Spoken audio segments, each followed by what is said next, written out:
Construction से संबंधित कभी भी आपको प्रैक्टिकल नॉलेज वाली वीडियो की जरूरत हो तो आप कॉन्ट्रैक्टर जी के वीडियो जरूर देखिएगा। यहाँ पर आपको सबसे सही और सटीक और सबसे सच्ची जानकारी आपको मिलेगी। मेरे एक सब्सक्राइबर ने कमेंट करके पूछा था कि सर ओपन टेरेस पर विट्रीफाई टाइल्स लगा सकते हैं क्या, उसमें कोई सीपेज या लीकेज का प्रॉब्लम तो नहीं होगा। एक दूसरे यूजर ने कमेंट करके यह पूछा है कि छत पर टाइल्स लगाने के लिए अगर एडेसिव केमिकल काम में लिया जाए तो सीपेज और लीकेज को रोका जा सकता है या नहीं। और एक तीसरे यूजर ने यह पूछा है कि छत पर टाइल्स लगाने के लिए ऐसी कौन सी टाइल्स की कैटेगरी का चुनाव करें जो छत पर टाइल्स लगाने के लिए सबसे बेटर रहेगी। यह तीनों ही सवाल जेन्युइन और वाजिब हैं, इसलिए मैंने सोचा कि सादे सिंपल शब्दों में आपको एक वीडियो बनाकर इसकी जानकारी देनी चाहिए। नमस्कार मेहमान, मैं हूं आपका होस्ट और दोस्त कॉन्ट्रैक्टर गोपाल प्रजापत और आप देख रहे हैं हमारा यूट्यूब चैनल कॉन्ट्रैक्टर जी। इस चैनल पर पहली बार पधारे हैं तो आप इस चैनल को सब्सक्राइब कर लीजिए, क्योंकि इस चैनल पर मिलती है आपको भवन निर्माण से संबंधित सबसे सही और सटीक जानकारी।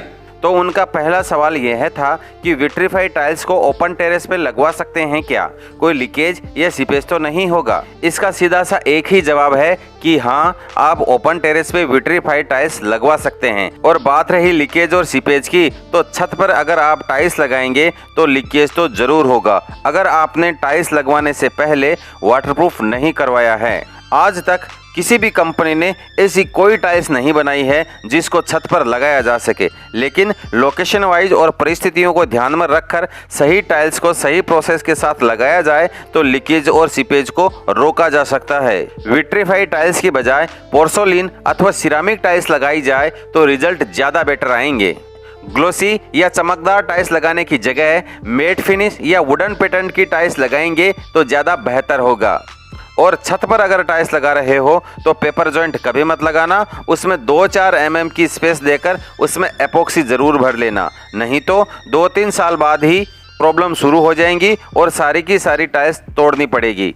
अब बात करते हैं उस कमेंट की जिसमें पूछा गया था कि अगर टाइल्स को एडेसिव केमिकल में लगाया जाए तो क्या लीकेज बंद हो जाएगा। देखिए सर, ऐसा बिल्कुल भी नहीं है।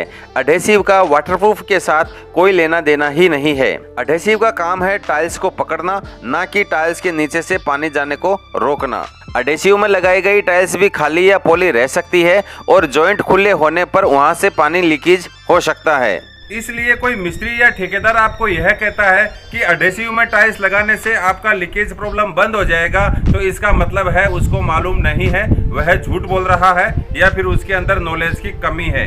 अब बात करते हैं उस तीसरे कमेंट की जिसमें मुझसे पूछा गया था कि सर मुझे छत पर टाइल्स लगानी है, लेकिन मुझे अभी तक यह नहीं समझ में आ रहा है कि कौन सी टाइल्स लगानी चाहिए। देखो साहब जी, मैंने आपको पहले ही बता दिया था कि आज तक ऐसी कोई कंपनी नहीं है जो सिर्फ छत के लिए ही टाइल्स बनाती है। अगर कोई कंपनी, कॉन्ट्रैक्टर या रिटेलर यह दावा करता हो कि हमारी टाइल्स आपकी छत के लिए बनी है और यह लीकेज सीपेज को रोकने के लिए सक्षम है, तो वहीं पर आप समझ जाना कि यह व्यक्ति फ्रॉड है, झूठ बोल रहा है या फिर अल्पज्ञानी है। इसको इस बात का नॉलेज नहीं है कि जॉइंट में से पानी नीचे जा सकता है।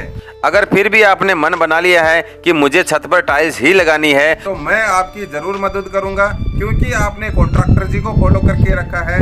तो इस पर मैं एक और वीडियो बना दूंगा जिसमें डिटेल में बताऊंगा कि कौन से मटेरियल, कौन सी साइज, कहां और कैसे लगानी चाहिए। आज के लिए बस इतना ही, मिलते हैं किसी अन्य वीडियो में। तब तक के लिए आप अपना बहुत ख्याल रखिएगा। नमस्कार, जय हिंद।